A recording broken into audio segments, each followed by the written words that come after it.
Stop telling me what I can do, what I can say, what I can think, who my heroes are supposed to be. Just get the f off. Bill Maher just completely challenged Drew Barrymore's woke stance on his latest Club Random episode, and the internet is buzzing nonstop about it.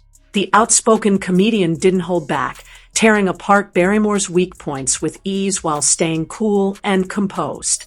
As expected, the woke crowd went into an uproar, but Maher couldn't care less. His goal was to deliver the harsh, unfiltered truth in fiery doses that left no space for sugarcoating. So if you haven't yet, hit that subscribe button because it's only going to get more intense from here. You're a very discerning man.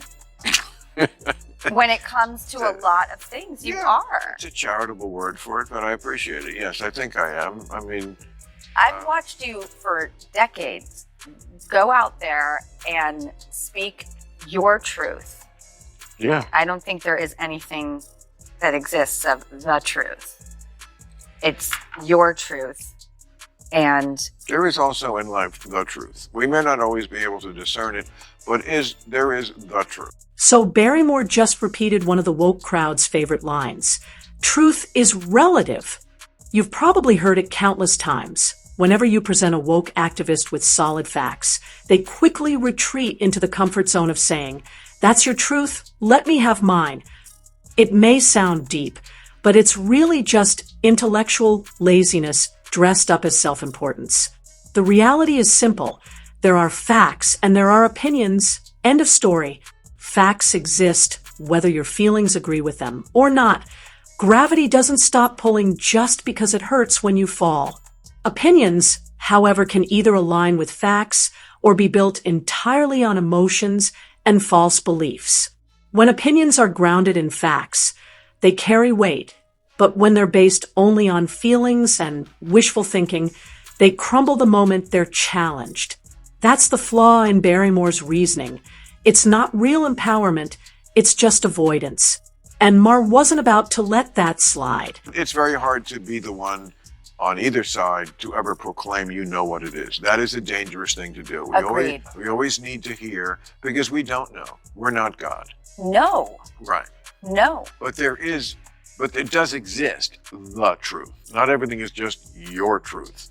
I mean, your truth has become sort of like code word for just whatever I feel like believing. Well, that's not really the same thing as your truth. You feel this way. Yeah. Feeling is not enough. And Bill fired yet another shot straight through the weak core of the woke mob, exposing how their entire narrative is fueled by feelings rather than facts. Instead of admitting it, they scramble to find cherry-picked, fringe examples that can barely support their arguments, which crumble the moment they're tested. Everyone knows emotions are temporary. One day you're sure of something, the next day you're not. You can't build anything stable, lasting, or logical on a foundation that shifts with every mood swing. Yet somehow, the woke crowd wants to use these fleeting emotions to justify life-altering decisions, like pushing children into transitions before they've even figured out their favorite color. Think about that. Kids being told that their momentary feelings should define them forever. It's reckless. It's dangerous. And Maher sliced through that nonsense with precision. Truth doesn't bend to emotions, and no amount of woke spin will ever change that. No, but it is such a taboo subject, the truth. It is. Oh, and it gets you hated. Oh, as soon as I said it, I was like, the truth, that there is no truth. I'm like, that doesn't work. You can't say things like. Here's where it gets really interesting. Drew Barrymore was visibly shaken, and you could almost see her thoughts coming to a screeching stop. She believed she was giving Maher a compliment by saying he was speaking his truth, but Maher, sharp and quick, cut her off immediately and clarified, "There's no your truth or my truth, there's just the truth." That's when Drew completely lost her footing. For several painfully awkward seconds, she stumbled, rambled, and froze like a deer in headlights. That's what happens when truth slams head-on into woke ideology. It doesn't just bruise the ego, it destroys the illusion entirely. Woke arguments sound powerful inside their echo chambers, but the second they collide with someone armed with reason and backbone, the whole facade crumbles. Barrymore wasn't holding a conversation anymore. She was gasping for a lifeline. And in that moment, Mark proved why truth always steamrolls over feelings. It's just so refreshing. Like, you were doing this before it was so dangerous. Still dangerous. And it is just way too dangerous now, but you're still doing it. It's slightly less dangerous than it was 2 years ago because we did have a vibe change. And because the Democrats lost so badly in 2020. Wah. Barrymore almost slipped that one through unnoticed, subtly trying to push the idea that speaking the truth today is somehow dangerous. A classic woke tactic disguising censorship as concern. But Maher wasn't caught off guard. He spotted it instantly and shut it down before it could spread. That's the difference between sharp minds and compliant ones. We all remember what cancel culture did just a few years back. People lost careers, reputations, even friendships, simply for saying something that challenged the mob's narrative. Fear replaced free speech. But here's the twist. Thanks to Trump shaking up the establishment and the unstoppable rise of independent media, those days are fading. Cancel culture is no longer the raging wildfire it used to be. It's now just a dying ember, flickering out while the rest of us grow bolder in speaking the truth. Maher simply reminded everyone of that shift. Blushes off the rose on left-wing censorship and, oh my God, you can't say that. Stop telling me what I can do, what I can say, what I can think, who my heroes are supposed to be. Just get the f*** off. Bill Maher took a moment to remind Barrymore and everyone watching of something the woke crowd often ignores: the core of free speech as guaranteed by our Constitution. Free speech isn't a privilege granted by cultural gatekeepers. It's a fundamental right every American has to express their thoughts, even if it upsets others. Maher cut through the noise by pointing out that if someone's words actually cross into criminal territory, that's why we have courts, laws, and systems in place to address it. But outside of that, speech should remain free, raw, and unfiltered. That's the beauty of America. We don't silence voices just because they make us uncomfortable, and we certainly don't give mobs the power to treat hurt feelings as crimes. Maher's point was simple yet powerful. Free speech means all speech, not just the kind the woke elite deems acceptable. And that's exactly why it must be protected. There's a lot of just what viscerally is going on with me when I have issues with the left. Just get the fuck off of me. First of all, I don't believe you. You're not better. You're a lot of posers. Not all of you, but just get the fuck off of me. Well, that's what I like is you call people out from all different areas, and I don't even know how to address parties anymore. Here, I've got to hand it to Bill Maher. Love him or hate him, the man has guts. He's not afraid to call anyone out, no matter if they're on the left, right, or somewhere in between. That kind of consistency is rare in today's political circus. Compare that to the mainstream media, where the rules are painfully predictable. Attack the right for every misstep while sweeping the left's failures neatly under the rug. It's selective outrage at its peak, and people are tired of it. Maher refuses to play that game.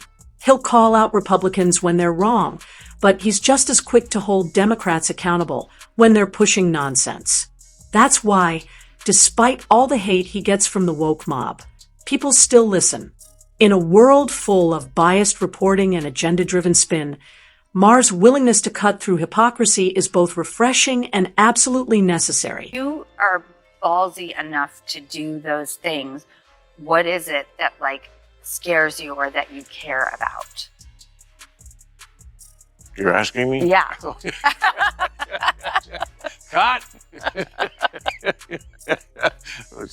I was so riveted by the framing there. I was like, wow, what are we talking to? What was the question? What am I? If you're ballsy enough to be brave enough to say your truths or speak to what you believe is the truth, what scares you and what do you care about? Oh, what scares me is a little bit me, that, you know, at any moment you can like say something that really in private conversation wouldn't upset anybody. Yes. But the snitches and bitches will be able to use it to like, attack and end you, which they did once on Politically Incorrect. And that right there perfectly exposes the hypocrisy of the left. Behind closed doors, they say whatever they want, laughing, joking, and even sharing the same raw thoughts everyone else has. But the moment someone has the courage to say those thoughts out loud, suddenly it turns into outrage theater. They rally against the speaker, clutch their pearls, and try to cancel that person into oblivion. It's never really about what was said. It's about control. They want to decide who gets to say it when it can be said and how it should be framed. If the wrong person speaks up, the mob pounces. That's why cancel culture has always been a sham. It's not about morality, it's about power. And every time someone stands their ground against that censorship, the left's hypocrisy becomes harder to hide and impossible to defend. I've been ended a few times, right. and I understand that it is real and it can happen. Right. So, like I always say, whenever I leave the house, not even to just do the show, just leave the house, I'm having dinner at a restaurant, but one of those rooftop restaurants. Because is it really dangerous? Not very, but you could fall off the roof. Right. Like when you eat at a normal restaurant, there's no danger of you falling off the roof. When you eat at a rooftop restaurant, there's very little, but it is possible you could fall off. The Democrats managed to turn the entire country into a place where everyone walked on eggshells.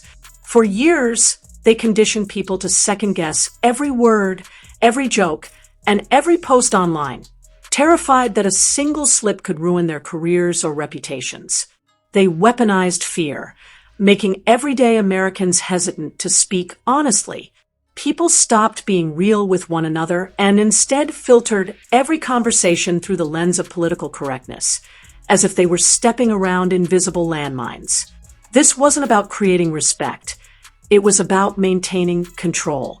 The goal was to keep everyone quiet, cautious, and compliant while the self-appointed moral enforcers on the left dictated what could or couldn't be said. That's why so many are now pushing back against this climate of fear.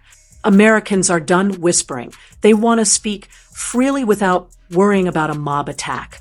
Bill Maher's exchange with Drew Barrymore wasn't just another celebrity moment. It was a wake-up call.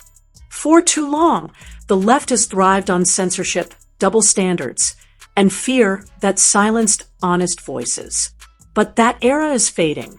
Independent voices are rising, cancel culture is losing its grip, and more people are refusing to kneel to woke orthodoxy. Maher, whether you agree with him or not, showed that truth still matters, and when spoken boldly, it cuts through the noise like a knife. The illusion is cracking, the hypocrisy is being exposed, and free speech is making a real comeback. That's something worth celebrating. If you enjoyed this, hit subscribe and share it with your friends so we can help finally snuff out the dying flames of woke culture. Thanks for watching, and I'll see you in the next one.